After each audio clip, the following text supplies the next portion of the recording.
ये कहानी है उस कलाकार की जिसने ना सिर्फ अपनी किस्मत पलटी बल्कि पूरे हिंदी सिनेमा की दिशा बदलने का दमखम दिखाया, जिसने 1949 में आई एक फिल्म को 40 बार देखा और मुंबई की गलियों में भूखे पेट अपने हीरो बनने के सपने को जिया। क्या आप सोच सकते हैं, वो जो कभी केवल 51 रुपए की नौकरी करता था, एक दिन 70 के दशक का सबसे बड़ा सितारा बन गया। पर यह सफर आसान नहीं था। संघर्ष, प्यार और परिवार की उलझनों से भरी हुई धर्मेंद्र की कहानी आपको ऐसी गहराई में ले जाएगी जहां प्यार, पागलपन और बलिदान की एक अनसुनी दास्तान है।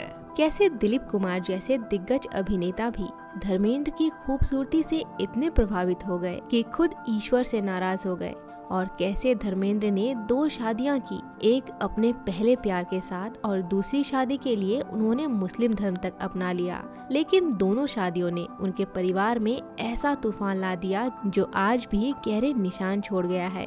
और क्या आपको विश्वास होगा कि इस सब के बावजूद धर्मेंद्र का दिल किसी और के लिए भी धड़का, एक ऐसी अभिनेत्री के लिए जो उनसे उम्र में 27 साल छोटी थी। दोस्तों, धर्मेंद्र का जन्म 8 दिसंबर 1935 को पंजाब के नसराली नामक छोटे से गांव में हुआ था। उनके पिता केवल किशन सिंह देओल सरकारी स्कूल के हेडमास्टर थे और मां सतवंत कौर एक साधारण हाउसवाइफ थीं। उनके पिता की नौकरी के कारण अक्सर उनका ट्रांसफर होता रहता था।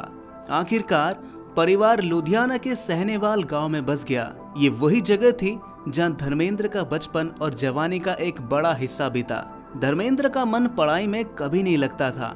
स्कूल के नियम कायदों ने उनकी आजादी को बंधनों में जकड़ रखा था और पिता के उसी स्कूल में शिक्षक होने से उनकी मुश्किलें और भी बढ़ा दी थी। अक्सर वे अपनी माँ से यही कहा करते थे कि उनका स्कूल बदलवा दें या पढ़ाई रुकवा दें। धर्मेंद्र ने अपने पिता के स्कूल से 8वीं तक पढ़ाई की और आगे की शिक्षा फगवाड़ा के रामगढ़िया कॉलेज से पूरी की। कॉलेज की पढ़ाई के बाद उन्होंने परिवार की आर्थिक स्थिति को संभालने के लिए रेलवे स्टेशन पर क्लर्क की नौकरी शुरू कर दी। उनकी तनख्वाह महज 150 रुपए महीना थी, लेकिन उनके दिल में फिल्मों का सपना हमेशा धड़कता रहता था। एक इंटरव्यू में धर्मेंद्र ने बताया कि 1949 में रिलीज हुई एक फिल्म दिल लगी को उन्होंने 40 बार से अधिक देखा था। एक एक सीन उनके दिल में बस गया था, जैसे कि वो खुद उस फिल्म का हिस्सा हो। 19 साल की उम्र में उनके माता पिता ने उनकी शादी प्रकाश कौर से करा दी।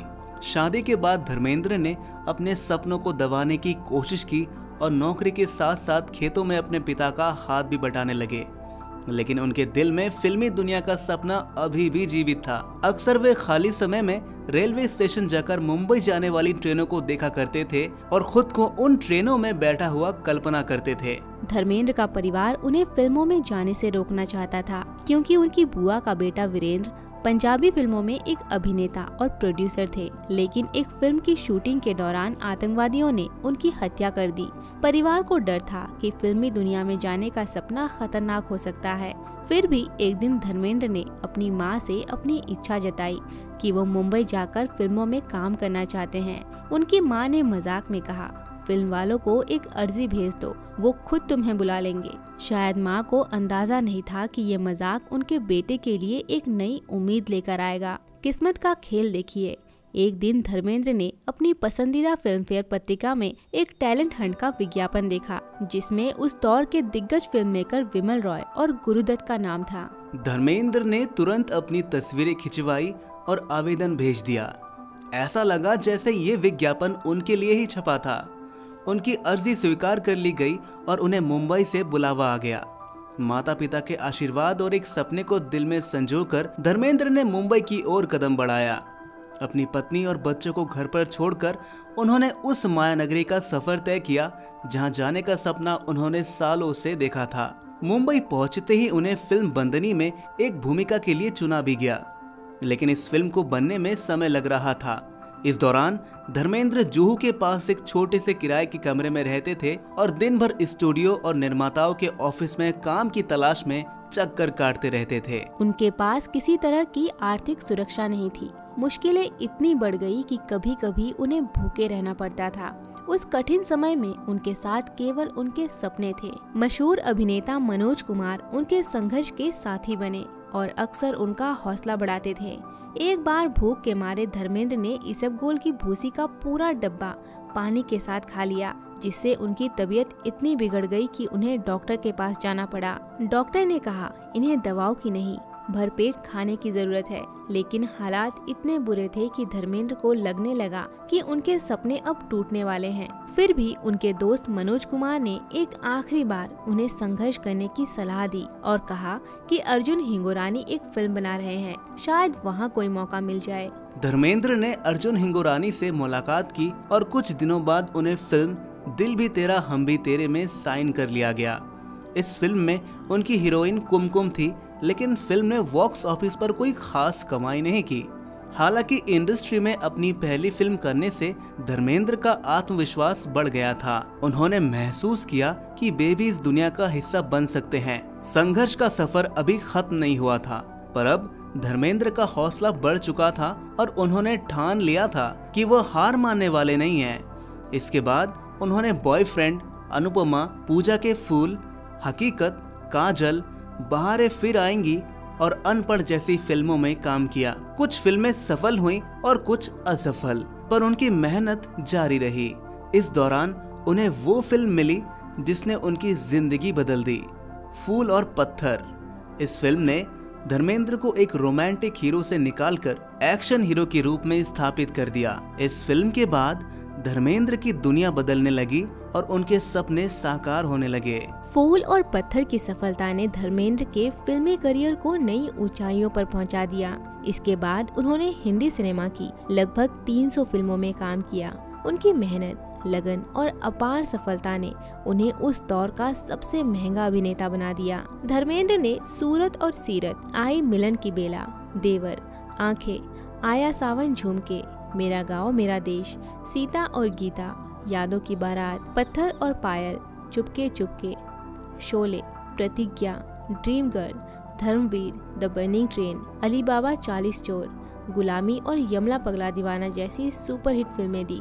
ये वो दौर था जब हर निर्माता निर्देशक अपनी फिल्मों में धर्मेंद्र को लेने के लिए लाइन में लगे रहते थे। उनकी चमक बुलंदियों पर थी। ये सफलता उन्हें हिंदी सिनेमा का अनमोल रत्न बना चुकी थी और आखिरकार धर्मेंद्र ने वो मुकाम पा लिया जिसका सपना वो देखते थे। फिल्मों में कामयाबी के साथ उनकी निजी जिंदगी में भी कई उतार चढ़ाव आए, लेकिन उन्होंने फिल्मों में अपनी जगह बनाए रखी। धर्मेंद्र का निजी जीवन संघर्ष, प्रेम और विवादों से भरा था। फिल्मों में संघर्ष करते हुए जब वो मुंबई में खुद को साबित करने की कोशिश कर रहे थे, तभी उनकी जिंदगी में मशहूर अभिनेत्री मीना कुमारी आई। दोनों ने 1964 में फिल्म मैं भी लड़की हूँ में साथ काम किया। इसके बाद काजल, पूर्णिमा और फूल और पत्थर जैसे फिल्मों में उनकी जोड़ी नजर आई। इन फिल्मों के दौरान दोनों के बीच एक अनोखा रिश्ता पनपने लगा, जिसमें मीना कुमारी ने धर्मेंद्र को न केवल फिल्मों में काम दिलाने में मदद की, बल्कि उन पर भरोसा भी जताया। लेकिन समय के साथ ये रिश्ता मीडिया की नजरों में आने लगा और चर्चाओं का विषय बन गया। धर्मेंद्र और मीना कुमारी का रिश्ता लगभग 3 साल तक चला, लेकिन जब धर्मेंद्र की सफलता बढ़ने लगी तो उन्होंने मीना कुमारी से धीरे धीरे दूरी बना ली। उस वक्त मीना पहले से ही अकेलेपन और दर्द से जूझ रही थी और धर्मेंद्र का उनसे दूर जाना उनके लिए बेहद कष्टकारी था। इस बात ने उनके दिल पर गहरी चोट छोड़ी। ये रिश्ता वहीं खत्म हो गया और धर्मेंद्र ने अपने जीवन में एक नए सफर की ओर कदम बढ़ाया। मीना कुमारी के बाद धर्मेंद्र की जिंदगी में आई हिंदी सिनेमा की ड्रीम गर्ल हेमा मालिनी। धर्मेंद्र और हेमा मालिनी की जोड़ी को दर्शकों ने बेहद पसंद किया। फिल्मों में उनकी केमिस्ट्री इतनी दमदार थी कि दोनों का प्यार असल जिंदगी में भी परवान चढ़ने लगा। हेमा मालिनी के दौर में कई अभिनेता उनसे शादी करने के इच्छुक थे, जिनमें संजीव कुमार और जितेंद्र शामिल थे। लेकिन धर्मेंद्र ने फैसला किया कि वो किसी भी कीमत पर हेमा मालिनी को अपने जीवन का हिस्सा बनाएंगे। जब हेमा मालिनी और जितेंद्र की शादी की खबरें सामने आई तो धर्मेंद्र ने अपनी मोहब्बत साबित करने के लिए जितेंद्र की शादी रुकवाई और खुद हेमा से शादी का प्रस्ताव रखा। 1989 में पहले से शादीशुदा होने के बावजूद धर्मेंद्र ने इस्लाम धर्म अपनाकर हेमा मालिनी से दूसरी शादी कर ली। इस निर्णय ने न केवल उनकी जिंदगी बल्कि उनके परिवार में भी भारी उथल पुथल मचा दी। पहली पत्नी प्रकाश कौर ने धर्मेंद्र को तलाक नहीं दिया, लेकिन हेमा मालिनी को भी कभी अपने परिवार का हिस्सा नहीं माना। इस वजह से हेमा मालिनी कभी भी ससुराल का हिस्सा नहीं बन पाई और उनके बच्चों का अपने पिता के पहले परिवार से कोई संबंध नहीं बन सका। धर्मेंद्र की दूसरी शादी ने सनी देओल पर गहरा प्रभाव डाला। सनी, जो अपनी मां के दर्द को समझते थे, हेमा मालिनी के प्रति बहुत गुस्सा और नाराजगी महसूस करते थे। समय बीतता गया, लेकिन सनी देओल की ये नाराजगी आज भी बनी हुई है। इस शादी ने धर्मेंद्र के दोनों परिवारों के बीच एक गहरी खाई पैदा कर दी। यहाँ तक कि परिवार के खुशियों के मौके पर भी उनके दोनों परिवार कभी एक साथ नहीं आ पाए और दोनों के बीच एक अनकहा दर्द और तनाव हमेशा बना रहा। लेकिन धर्मेंद्र के प्रेम संबंध यहीं समाप्त नहीं हुए। हेमा से शादी के बावजूद उनका दिल कई और अभिनेत्रियों की ओर भी खिंचता रहा। इनमें से एक का नाम था अनीता राज का। धर्मेंद्र और अनीता ने कई फिल्मों में साथ काम किया और उनके बीच की नजदीकियां धीरे धीरे चर्चा का विषय बन गई।